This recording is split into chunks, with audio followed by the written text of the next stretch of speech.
مارٹیمر اور چارلس نے لکھی ہے۔ اس کتاب کا پہلا چیپٹر ہے ایوریج ریڈر۔ پہلے چیپٹر میں ہی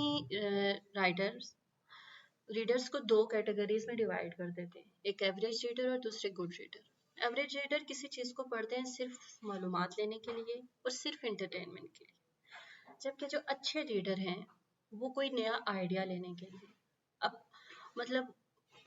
ایک اچھے ریڈر ایک اچھی بک پڑھنے کے بعد ہو سکتا ہے کہ اس کا کسی چیز کو لے کے پورا پرسپیکٹیو بدل جائے، جبکہ جو ایوریج ریڈر ہوتا ہے وہ صرف معلومات لیتا ہے، وہ چیزوں کو انالائز نہیں کرتا۔ اس میں مصنف کہتا ہے کہ ہمارا ایجوکیشن سسٹم جو ہمارا اسکول ہے اس میں بہت اچھی کتابیں پڑھائی جاتی ہیں، لیکن ان کتابوں کے پڑھانے کا مقصد صرف یہ ہوتا ہے کہ اسٹوڈنٹ پاس ہو کے اگلے گریڈ میں چلا جائے،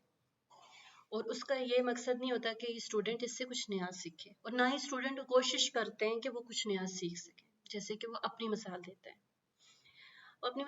کہ وہ ایک بہت اچھا طالب علم تھا، لیکن وہ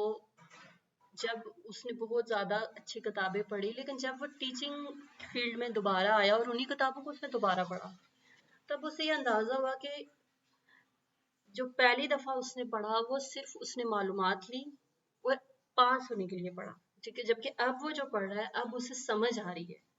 اب وہ ان لائنوں کے اندر مفہوم کو سمجھ رہا ہے، اور یہی سمجھنا جو ہے وہ ایک اچھا ریڈر کرتا ہے جس سے وہ اپنی زندگی بدلتا ہے۔ یہاں پہ وہ مثال دیتا ہے ایک ڈاکٹر کی اور ایک وکیل کی، جو کہ وہ بہت غور سے اپنے کام سے ریلیٹڈ چیزوں کو پڑھتے ہیں، جیسے کہ ڈاکٹر جو ہے وہ بہت غور سے پڑھتا ہے پیشنٹ کی رپورٹ کو، تاکہ اس کو پیشنٹ کی بیماری کے بارے میں پتہ چل سکے۔ مصنف یہ کہتا ہے کہ ایک اچھی ٹپ ایک ایوریج ریڈر سے گڈ ریڈر بننے کی یہی ہے کہ آپ ہر چیز کے ساتھ اپنا ایموشنل لنک بنائیں اور پھر اس کے مفہوم کو سمجھنے کی کوشش کریں۔ جیسے آپ ہر چیز کو اس لیے نہیں پڑھیں کہ آپ نے انفارمیشن لینی ہے یا انٹرٹینمنٹ، آپ اس کے اندر کے مفہوم کو سمجھیں، اور یہی ایک اس پہلے چیپٹر میں ایک یہ ٹپ ہے جس سے آپ ایک ایوریج ریڈر سے گڈ ریڈر بن سکتے ہیں۔